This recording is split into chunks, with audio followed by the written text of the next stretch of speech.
History remembers the Spartans as walls of bronze and sinew, men who stood at Thermopylae and laughed in the face of death.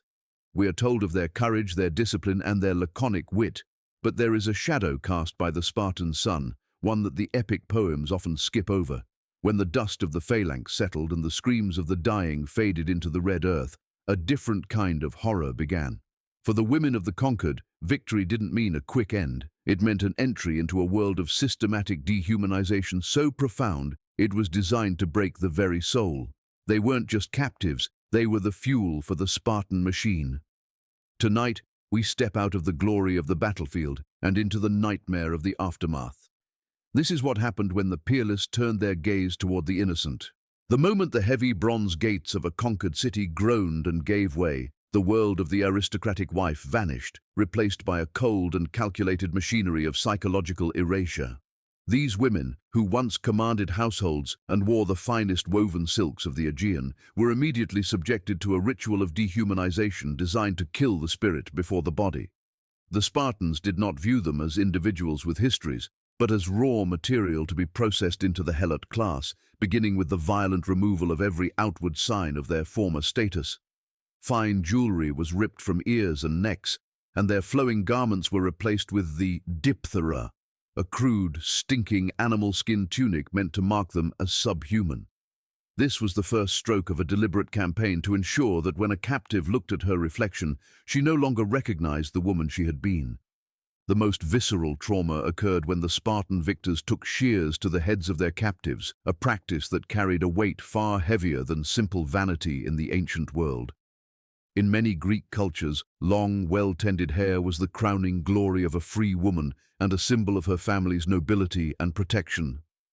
By shearing them to the scalp, the Spartans were not just practicing hygiene, they were performing a symbolic castration of the woman's identity and her connection to her ancestors.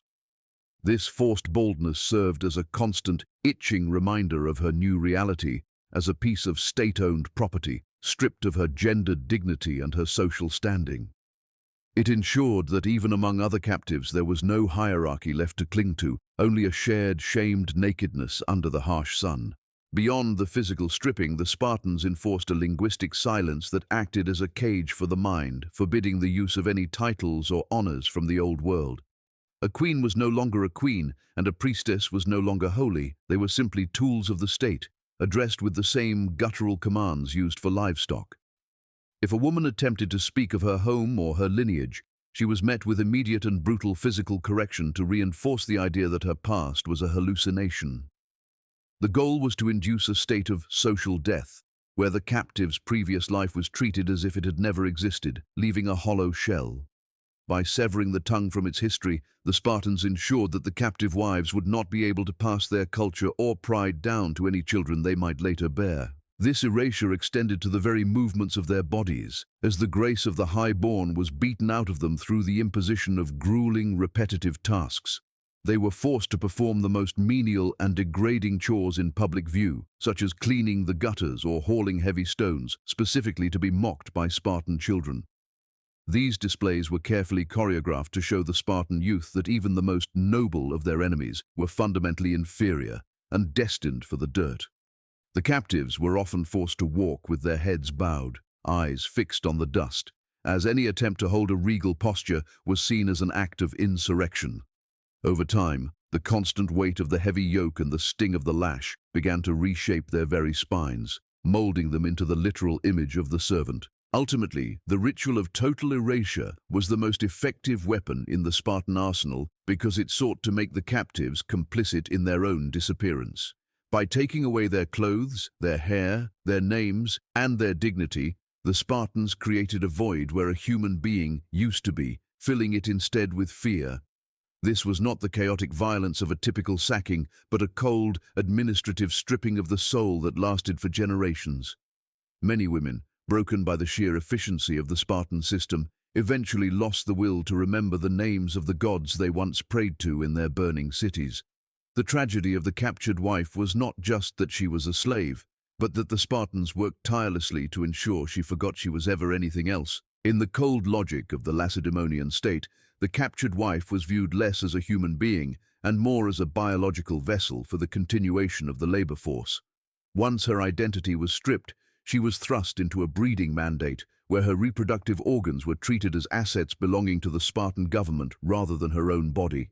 This systematic violation was not born of random lust, but of a calculated, state-sanctioned eugenics program designed to ensure that the Helot population never withered away. There was no concept of consent or sacred union within these arrangements. There was only the cold, hard requirement of the state to produce more hands for the fields.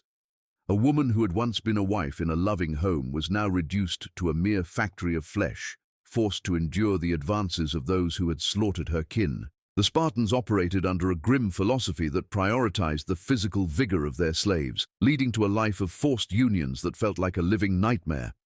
These women were often assigned to specific men based on physical traits, a practice that mirrors the breeding of livestock more than any human social structure. Because the Spartan military machine relied entirely on the agricultural output of the Helots, the pressure to produce healthy offspring was constant and unforgiving. If a captive woman failed to conceive, or if her children were deemed too weak, she faced further degradation or was discarded into even more brutal forms of physical labor. The psychological toll of being used as a pawn in a biological experiment was a horror that many modern histories shy away from, yet it was the bedrock of Spartan stability. To ensure that the spirit of the mother did not infect the child with ideas of freedom or rebellion, the state often interfered in the most intimate bonds of motherhood. A captured wife lived with the agonizing knowledge that any child she brought into the world was born into the same chains that bound her, owned by the same masters. These children were the property of the Spartan state from the moment of their first breath, and their mothers were often denied the right to provide them with a legacy or a name. This created a cycle of generational trauma where the act of giving birth, usually a moment of hope, became a source of profound, enduring grief for the captive. The Spartans utilized this emotional pain as a tool of control, knowing that a woman with a child was far less likely to risk her life in a desperate act of resistance. Within the Spartan equality, the violation of these women was often used as a rite of passage for the young men of the agoge to demonstrate their dominance.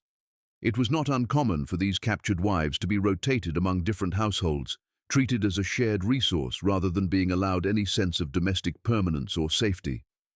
This instability was a deliberate tactic to prevent the formation of strong family units among the enslaved, as families were seen as the potential breeding grounds for organized insurrection.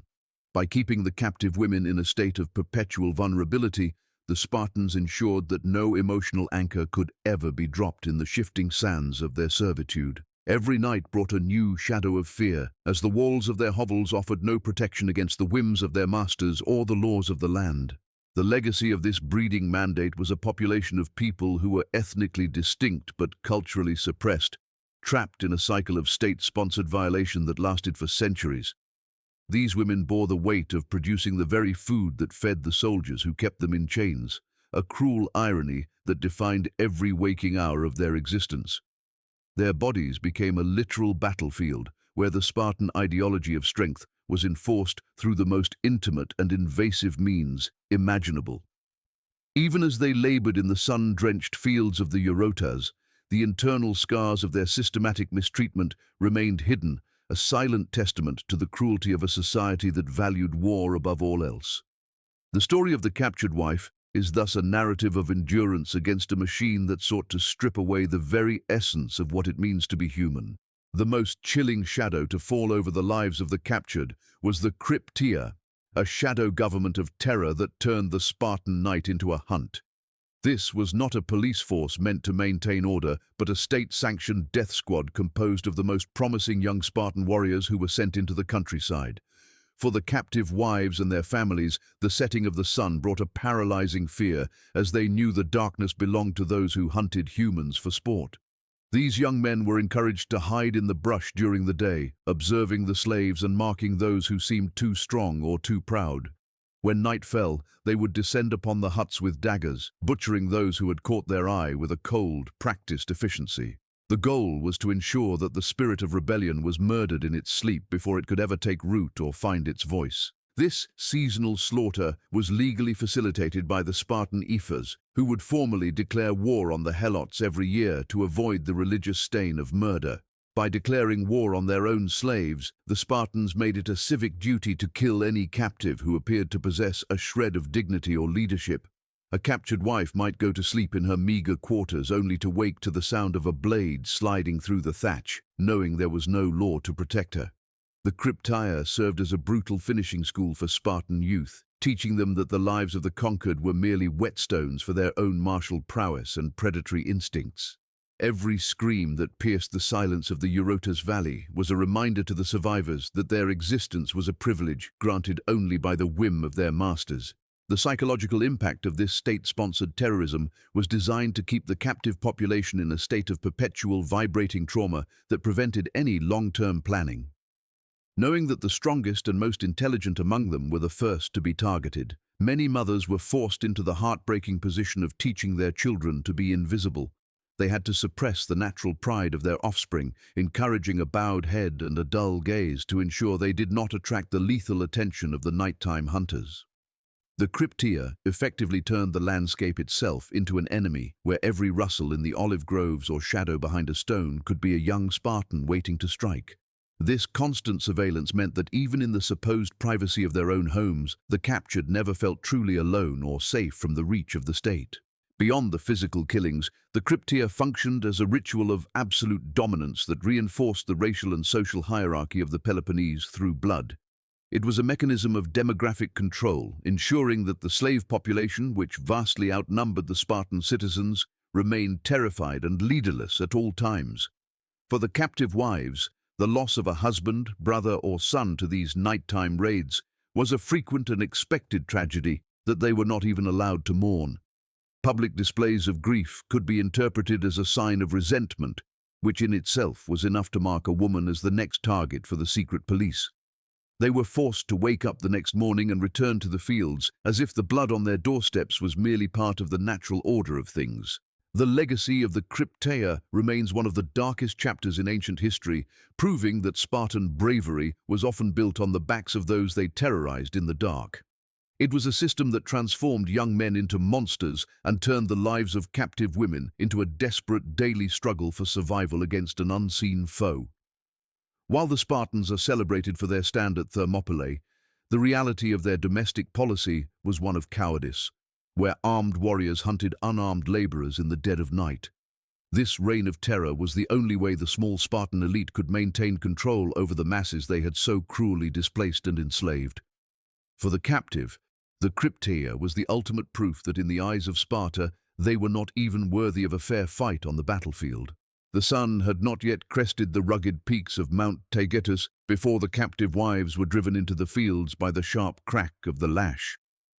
While the Spartan women were famously permitted to exercise, own land, and breathe the air of freedom, their entire lifestyle was a luxury paid for in the sweat and blood of the conquered. For a woman who once oversaw a household of her own, the transition to manual labor was a brutal shock to a body not accustomed to the grinding demands of the earth. They were forced to plow, sow, and harvest the fertile Eurotas Valley, ensuring that the Spartan equals never had to sully their hands with the work of survival. This was a calculated economic strategy, where the life of the captive was measured purely by the bushels of grain she could produce before her strength finally failed. The labor was not merely agricultural, it was an all-encompassing cycle of domestic and industrial servitude that left no room for rest or personal reflection. When the sun finally dipped below the horizon, the work did not end. As the women were brought back to the estates to grind flour, weave cloth, and perform the menial tasks of the household, every garment worn by a Spartan warrior and every loaf of bread that sustained the phalanx was the product of a captive woman's tireless and unpaid hands. The Spartans believed that labor was a corrupting influence that made a citizen weak, so they exported that corruption entirely to the women they had enslaved. By doing so, they created a society where the idle leisure of the master was physically carved out of the exhausted muscles and aching joints of the servant. Under the weight of this relentless schedule, the physical health of the captured wives deteriorated rapidly, yet they were expected to maintain a pace that would break a seasoned ox. Malnutrition was a constant companion, as the best of the harvest was taken to the communal Spartan dining halls, leaving only the husks and the rot for those who had grown the food. It was a cruel irony that those who produced the abundance of the Laconian soil were often the ones closest to starvation, their ribs beginning to show through their tattered skins. If a woman slowed her pace due to illness or exhaustion, the overseers did not offer rest, but rather a more frequent application of the whip to drive the fatigue away. This was labor at its most primitive and predatory, where the human being was treated as a disposable engine of production to be discarded once it was spent. The environments in which they worked were often as hazardous as the labor itself, ranging from the scorching heat of the summer harvest to the bone-chilling damp of the winter rains. Without adequate clothing or shelter, the captive wives suffered from chronic ailments that went untreated by a state that viewed medical care as a waste of resources on a slave. Their hands became calloused and cracked, their spines bent permanently from the weight of the water jars and grain sacks they were forced to carry over long distances. Even the simple act of sitting was often forbidden during work hours, as the Spartans believed that constant motion was necessary to keep the Helots from having time to plot or dream. This physical exhaustion served a dual purpose. It kept the state wealthy while keeping the captive population too tired to ever consider the possibility of an uprising. As the years of toil turned into decades, the vibrant women who had been captured in the heat of victory became hollowed-out shadows, their spirits crushed by the repetitive nature of their misery.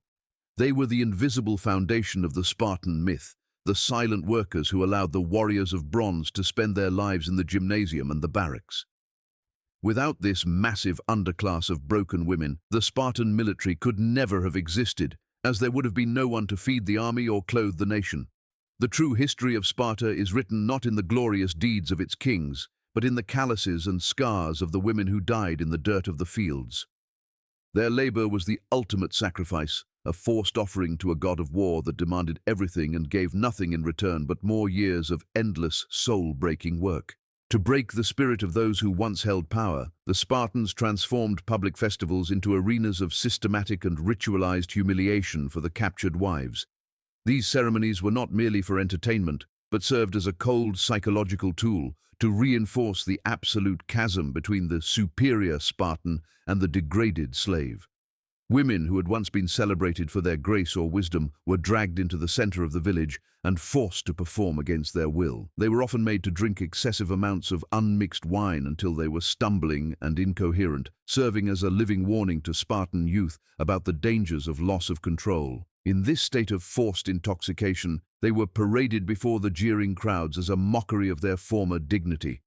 This public shaming was a vital component of Spartan education, teaching the next generation to view the conquered as inherently buffoonish and weak. The Spartans also mandated that these women perform ridiculous and insulting songs and dances that parodied their own cultural heritage and ancestral traditions. A woman might be forced to sing a distorted version of her city's national anthem or a mourning dirge for her fallen husband, turned into a comedic farce for the amusement of the victors. If a captive refused to participate or showed a flicker of her former pride, the punishment was swift, brutal, and often carried out in front of the entire community to maximize the shame. These performances were designed to strip away the sanctity of their memories, turning their most sacred internal refuges into sources of public ridicule. By forcing them to mock their own history, the Spartans aimed to sever the emotional ties that might otherwise fuel a desire for restoration. It was a calculated effort to ensure that the captives' own voices were used as weapons against their sense of self-worth. During these festivals, the physical appearance of the captured wives was further manipulated to highlight their status as the other within the Spartan social order. They were often dressed in absurd, mismatched rags or forced to wear specific garments that identified them as the lowest tier of humanity. While the Spartan citizens wore their crimson cloaks with pride, the captives were forced to endure the gaze of the public while looking intentionally pathetic and broken. This visual contrast was meant to dehumanize them to such an extent that the Spartan citizens would feel no empathy for their suffering. The laughter of the crowd served as a psychological barrier, ensuring that no bond of human compassion could cross the line between the free and the enslaved. For the captive woman, the festival was not a day of rest, but a day of profound and public spiritual flaying. Even the children of the Spartans were encouraged to participate in this ritualized bullying, throwing stones or insults at the captive women as they performed.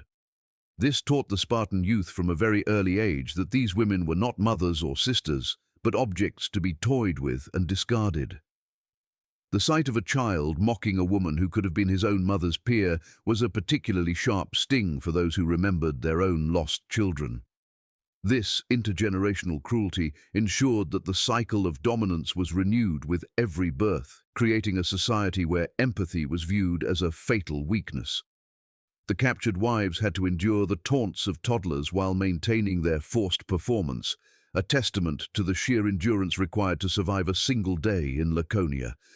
This environment of constant derision was more effective than any wall in keeping the captives from ever feeling they belonged to the human race again. Ultimately, these public rituals of humiliation were designed to make the captive wives complicit in their own degradation through the sheer necessity of survival. To avoid the lash or the blade, they had to play the part of the fool, the drunkard, or the coward, slowly eroding their own internal sense of honor. The Spartans knew that a person who has been made to act like an animal in public will eventually begin to feel like an animal in private. This was the ultimate victory for the Spartan state, not just the conquest of the land, but the conquest of the mind and the memory. By the end of a festival, the captive woman was returned to her labor not just physically exhausted, but spiritually hollowed out by the echoes of the crowd's laughter. These moments of unspeakable public shame were the chains that bound the spirit long after the physical shackles were removed. Despite the relentless pressure to erase their souls, the captured wives became the keepers of a secret flame that the Spartan masters could never truly extinguish. Within the dark, cramped confines of their hovels, these women whispered the forbidden stories of their lost homelands to children who had never known the taste of freedom. They transformed the simple act of storytelling into a weapon of war, ensuring that the history of their people did not die with the men who fell on the battlefield. By preserving their language and their gods in the shadows, they created a parallel world that the Spartan secret police could not infiltrate. This invisible revolt was built on the quiet strength of mothers who refused to let their children believe they were born to be nothing more than beasts of burden. Every whispered word of a life before the chains was a small defiant victory against the totalizing machinery of the Lacedaemonian state. As they labored in the houses of the Spartan elite, these women became the silent observers of their masters' greatest vulnerabilities and most guarded secrets. They saw the fractures in the Spartan family structures and the mounting anxieties of a warrior class that was increasingly outnumbered by the people they oppressed.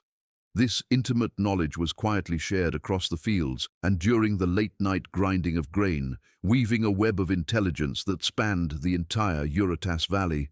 They did not need swords to undermine the state. They used the weight of their collective memory to prepare the ground for a future reckoning.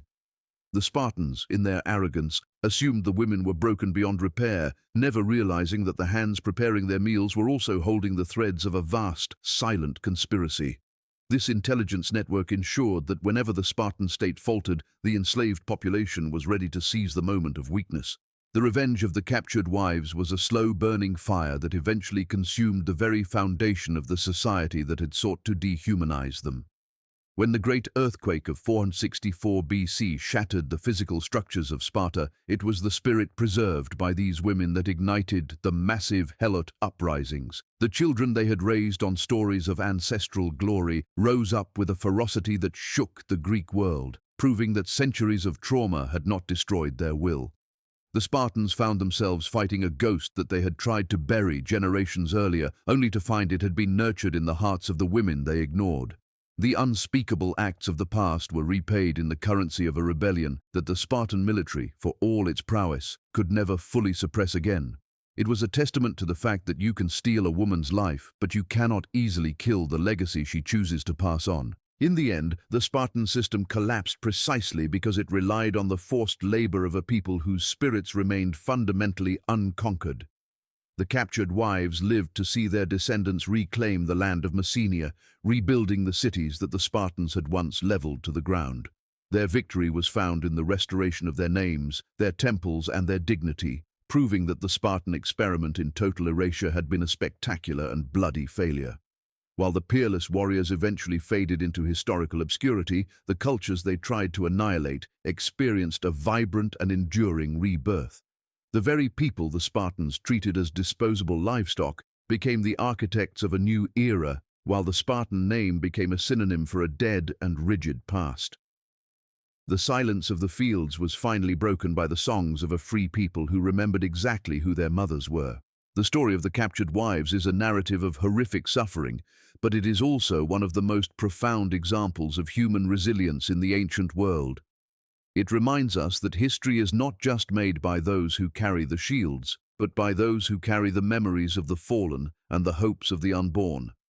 Even in a society designed to be a perfect machine of war, the human heart found a way to resist, to endure, and to eventually triumph over its oppressors. The Spartans may have committed unspeakable acts, but the voices of their victims ultimately found a way to speak across the millennia to tell the truth. We look at the ruins of Sparta today and see only stone, but the legacy of the women who survived it is written in the very survival of the human spirit.